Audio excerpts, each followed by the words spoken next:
I mean, I've been bankrupted by medical bills. I know what that feels like. Nobody else should ever have to go through that. Then it's like a stigma that runs, that you carry throughout your entire life. Well, I'm sorry, I'm not the person that's at fault here. It's the system. It's screwed up. It needs to be fixed, and we're not going to do that until we stand up. And right now, people are petrified or either so hacked off that they just want to break something, and I can't blame them. Joining me now, a new Rebellion PAC candidate from Wisconsin, Iron Stash, Randy Bryce, running again in Wisconsin. How you doing, brother? Great, brother. How are you? It's so great to see you. Good to see you. Randy was a Just Democrat, ran against Paul Ryan for a while in Wisconsin, and had this amazing video that captured the imagination of the country. Randy, what brings you back into politics? Why fight again on all these issues? I'm literally seeing things crumble in front of me. Our safety net is under attack, and it's worse. I mean, I didn't think it could get worse than when Trump was first elected, but now he's redistributing the wealth of the working people like me up to the wealthiest. I'm sick of all this money in politics. Just this morning, we went to a Social Security office that we had a protest at in support of, only to be told that they had relocated to another part of the city. And this was, we stopped for coffee with some seniors to help start our lunch shop this morning. So then we drive all the way out to this other place, and it's inaccessible. The bus route is literally, you have to cross a freeway to get to this place, and it's like a mile away from the bus stop. Today it was raining. It was pretty crappy weather. I can only imagine when it snows here and somebody has to travel that to get, with a walker. It's crazy. Just looking at this big, beautiful bill as well, and they want to take more. When does it end? When does it end? You can't be homeless. That's illegal too. Working people really need a break, and we sure are headed in the wrong direction. It's just, what Donald Trump said sounded good. I understand people liking what he said, but to realize he's not in it for us. He's in it for himself. And Brian Style he hasn't done anything. He's avoiding town halls. He's running from people, and we need somebody that's going to run for people. Yeah, I want to get back to what you did for a living. I want to get back to your opponent in a second, but you opened up a really interesting topic here. So Trump ran as a populist, but I've been calling him a fake populist this whole time. Right. But he had at least enough sense to run as a populist. So when you first ran for Congress, you're a progressive populist. You're on the left. You believe in economic populism, and so the establishment didn't love that, right, of the Democratic Party, and right. So. They had the wrong strategy, and that strategy was proven wrong in Hillary Clinton's loss, Kamala Harris's loss, etc. So, but Trump comes in pretending to be a populist. But what kind of populist closes down Social Security offices, right? So they came in, they cut hundreds of thousands of jobs of people who hadn't done anything wrong in the government. They closed down a whole bunch of Social Security offices. Now they're looking to cut Medicaid, and all of this in order to get a $5 trillion tax cut for the rich in the so-called big beautiful bill. Randy, isn't that the exact opposite of populism? It sure is. It sure is, and it's time to reclaim that title, because we're the ones that actually suffer. How could somebody like Donald Trump know what a working person goes through, on a daily basis? Here's a guy saying, girls should have $2 while he has his condo in New York City is gold plated everything. He's got a gold toilet, for crying out loud. And how can you? I know personally guys that have worked on a project for him that have gotten stiffed out of being paid, just because the way he operates, where like they have a list that needs to get done before they get an extra, like say 50% of the project has to get completed, and then they get a certain amount of money. Well, they keep adding projects that need to get done to be added on to make it to that 50%. So, small contractors are getting screwed. They're going out of business because of him. He's anti-union. He's just trampled all over, the federal workers unions. And I drive by a place that's in the neighborhood that has a, pro-union sign and a Donald Trump sign. And I just want to stop my car, get out, and talk to this person. It's like, how can you have two fighting signs in your front yard? Yeah.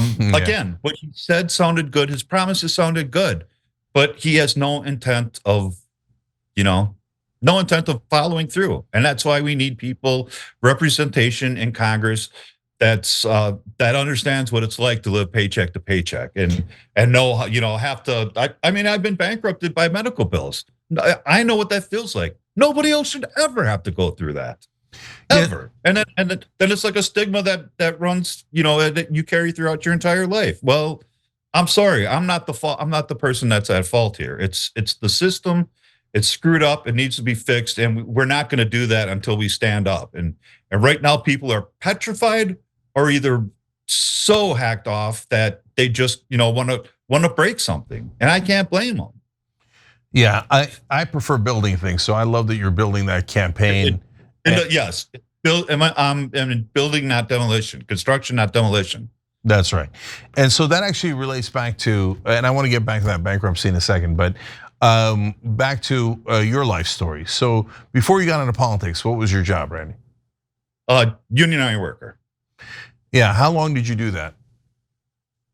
Close to 25 years.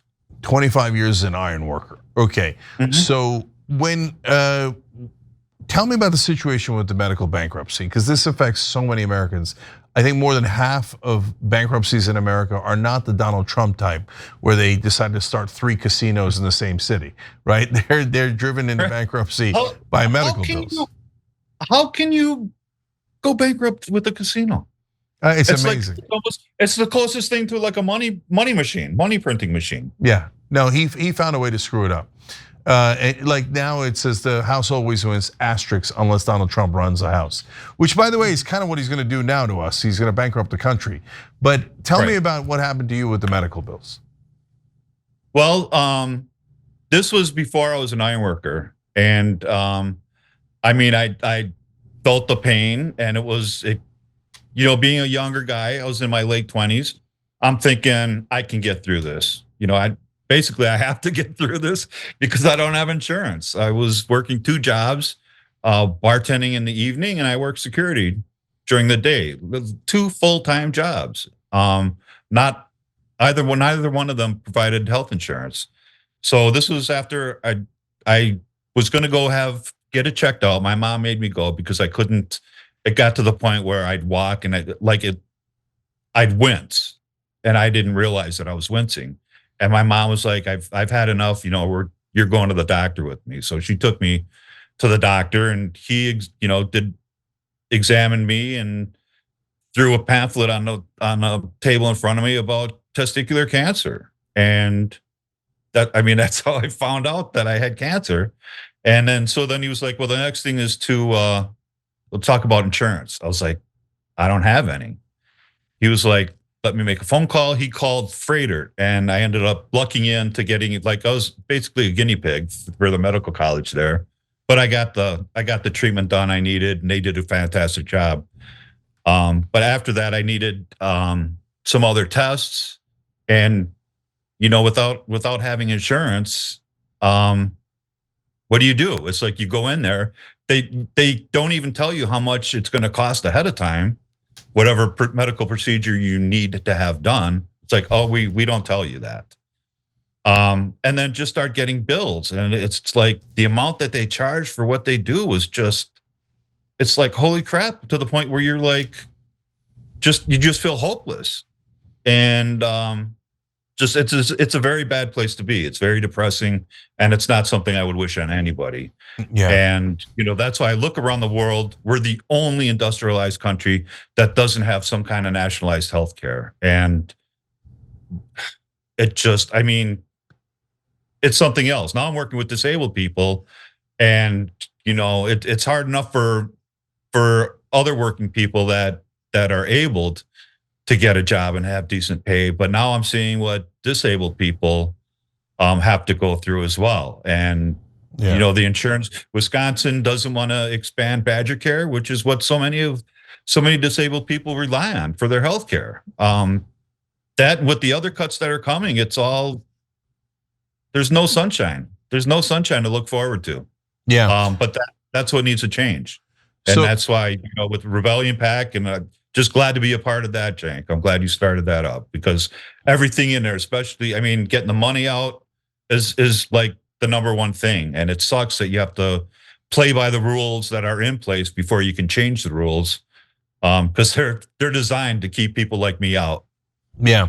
By the way, Randy's site is bryceforcongress.com, so make sure you're checking that out, bryceforcongress.com. So Randy, just one more thing on the medical bills there. It puts you at the mercy of the companies you work for, right? So you had 2 jobs, but they didn't provide health care, so then you're out of luck, right? And if you were at a job that you hated, but they provided health care and then you got cancer, you're out of luck. You got to stay with that employer, right?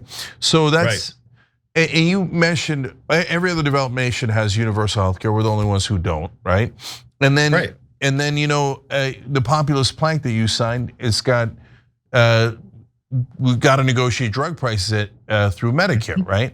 So Randy, when you look at that, and we're all have become kind of indentured servants to these corporations, right?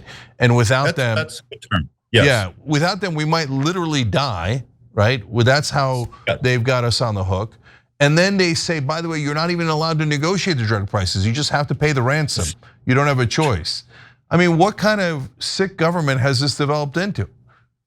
And it's the same pill that they sell someplace else, the same bottle for, pennies on the dollar, what we charge ourselves for. It's because, pharmaceutical companies, who I'm not going to take a penny from, again in this election, are making big money off of us. And it's like we're all money farms. And they come by and they like shave us for whatever money they can. They let it grow back for a little while, and then it's like, okay, it's time to shave them again. Let's figure out something else. Yeah, and it's not designed for working people. The government is not designed for working people. They're not looking out for us. There are some fantastic proponents who we all are aware of that are traveling around now, hitting districts where the representatives are afraid, and their leadership, the NRCC, is telling them, don't go talk to your constituents because we screwed up in Washington, D.C. And, it's a horrible place, but it's a country that I was, I signed up for 3 years of my life in the Army. And it's one that when you put in that much investment into a country where you're willing to give your life, it means that, you're willing, you want to protect it. Yeah. And I took that oath and I still live by it. All enemies, foreign and domestic. And just making this place a better place than it was when I got here. Yeah. So I want everybody to know, by the way, anybody who's in Rebellion PAC can't take corporate PAC money, does not take corporate PAC money. So Randy doesn't take it, Ojeda doesn't take it, Ro Khanna doesn't take it. Hopefully we'll have even more candidates coming soon. And in fact, by the way, if you want to be a candidate, you could apply through rebellionpac.com. Randy already ran a great race, was in a tough district. And now here you are again, Randy, in another tough district. So this is a red district, right? So this is bold of you. It's better. It's better than it was when I ran before. They added the University of Whitewater, so we have a college campus, and we really plan on getting out the youth vote. Yeah. So right now, because it is a red district, for the moment being, right, until you win, who's your opponent and what's his backstory? His name is Brian Stile, and he was a corporate attorney. He helped outsource jobs from Wisconsin. I can't remember the name of the place where he worked at, but he was Paul Ryan's driver for a while too.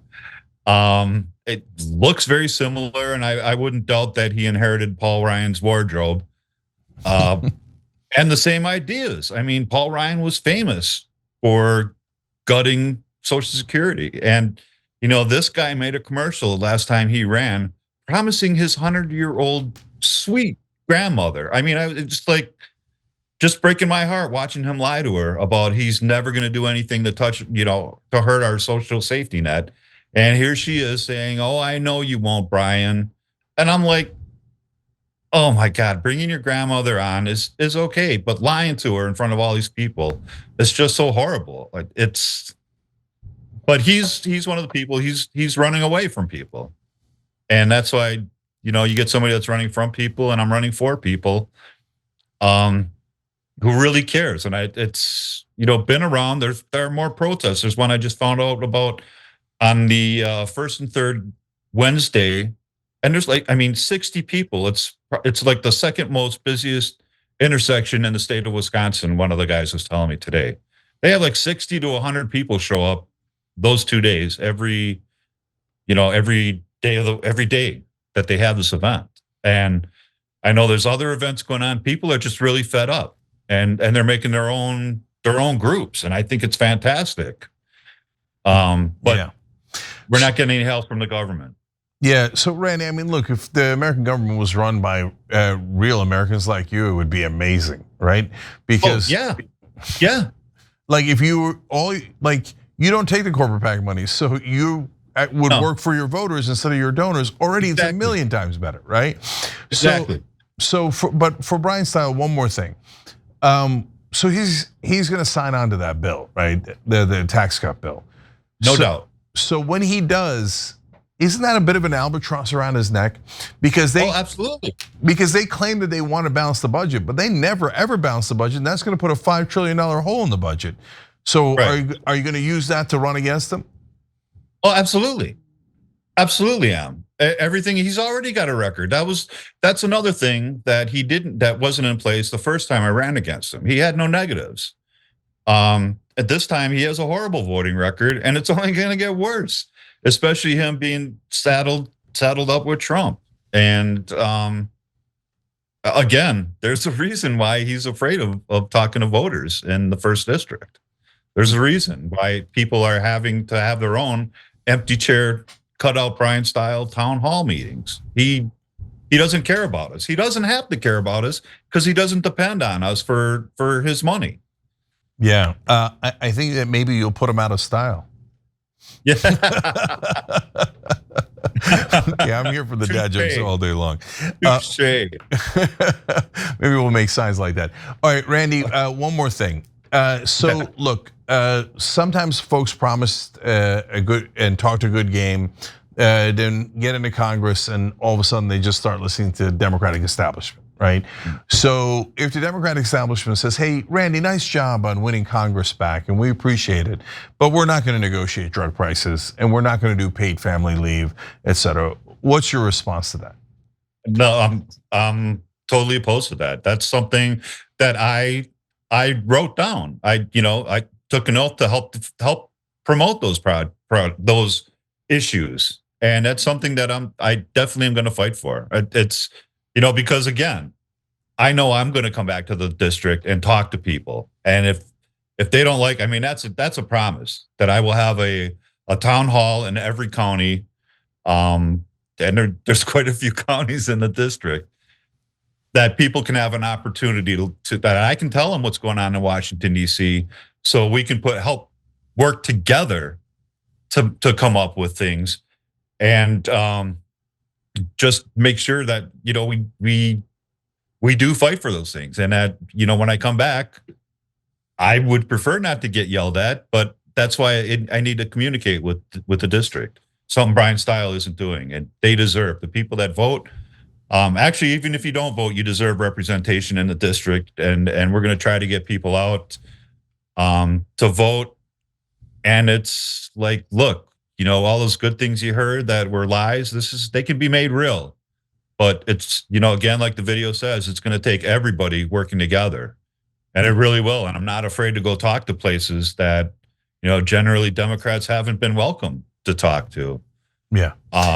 Yeah, and that's what we need to do. We need to open up conversations, and there are things we can agree upon, and that's all we need to do is have that first step. I saw you had MTG on the other week talking about, and we agreed upon, everybody agreed upon no wars, and it's something for helping veterans. That's, when I get elected, it's like going to Republican colleagues and saying, let's do something to help veterans, just so we can see that we can work together. Yeah. It's too ugly now. It's too ugly, and there's no need for it. And we need to admit when we make mistakes. People make mistakes. Political people make mistakes.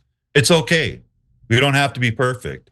Yeah. I mean, I'm not perfect, but I own up to things that I've done, and I take responsibility for things that I have done. And that's what we need: working people in Congress that know what it's like to live, paycheck to paycheck. Yeah, and look, when you're in that situation, you don't have the luxury of saying, I'm going to be morally pure and I'm not going to work with this person or that person. So, Right. I'm sure that you disagree with Marjorie Taylor Greene on the tax bill, on Yes. just about every other bill. But Yes. Ro Khanna and Matt Gaetz did an anti-corruption bill. I think AOC joined, right? And if they're actually doing anti-corruption, the few of them that are, or they're actually anti-war, as Marjorie Taylor Greene was saying, she says she'll oppose Trump if he attacks Iran, right? So if you've got someone who's an ally on that particular issue, wouldn't it be amazing if the establishment was ignored and there was an uprising of the right-wing voters and the left-wing voters, and we joined and said, no guys, we said anti-war, we meant anti-war. Right. Wouldn't that be just, look, it doesn't mean that you're naive and you're gonna say, oh, and in return, I'll vote for your $5 trillion in tax cuts for the rich. No way, right? But, Exactly. but if they're coming to our position, isn't that a good thing in America? It's a great thing. It's a great thing, especially because it's so hard to find common ground with people on the other side of the aisle these days. And it's almost like automatic. They come up with an idea, we shoot it down. We come up with an idea, they shoot it down. And it's like before even finishing reading the sentence. That's no way to work together. And you know what? It's all because too many politicians have been auctioned off and are owned by billionaires and corporations. And it's like they don't have to think. Just, we want you to vote this way. And shortly thereafter, magically money appears in their PACs. Yeah. I don't plan on operating that way. I mean, we raised over $8 million last time, and most of it was by small dollar amounts. We plan on doing it again this time. And that's the only way we're going to take back this country, is by turning down easy big money. Yeah, and so, but that involves selling our souls, and that's something I value mine too much. Yeah, I couldn't face people that I love and care about if I would sell out. Yeah, 100%. I don't have a problem working together with people, but there are some things that are just, no, you don't touch that. Social Security, Medicare, those are two things I'm willing to put up one heck of a fight for. Yeah, damn straight. So I'm going to end on a fun question here, but first, everybody remember it's BryceForCongress.com. We'll have the link down below too, BryceForCongress.com. And Iron Stash on social medias. Yeah, and check them out on social media as well. Iron Stash is back. Tell everybody. Look, and you're in a red district, so you got to win over the independent voters to win there. And the good news is the core Democratic policies, the economically populist policies you signed on for, negotiating drug prices, higher wages, anti-war, anti-corruption, lower housing prices, etc. That plays well everywhere. Independents love it, and the people who got hoodwinked by Trump thinking he was going to do it, well, you give them an alternative in a red district, and they, by the time they realize they got hoodwinked, there's Randy Bryce ready to build something. And if you're going to build something, an iron worker is a good way to go, right? Absolutely. If you want something built right, that's going to stand test of time, yes. Yeah. Yes. So Randy, the fun question to end. Once I was talking about Ojeda and I called him lead pipe, and then that idea then popped into my head, and I thought, you and him are such an amazing populist team, right? He's 24-year veteran, you're a veteran, an iron worker, etc. He's running in North Carolina, you're running in Wisconsin. You're both a rebellion pack. So, but I don't want to be presumptuous. So would you rather be blowtorch or lead pipe? But probably blowtorch. Blowtorch? Yeah, that makes sense for an iron worker. All right, so your blowtorch, Ojeda will be Yes. lead pipe. You guys, you start here on TYT, but I hope left-wing shows, right-wing shows. He's fun. He's fun. I've met him several times. I really like the guy. He's got to win. It's, you know what it is? Real Americans taking the country back. Enough with everybody working for corporations and working for the donors. What a concept. Yeah, so let's get lead pipe and blowtorches on as many shows as possible. Show people what populism really looks like.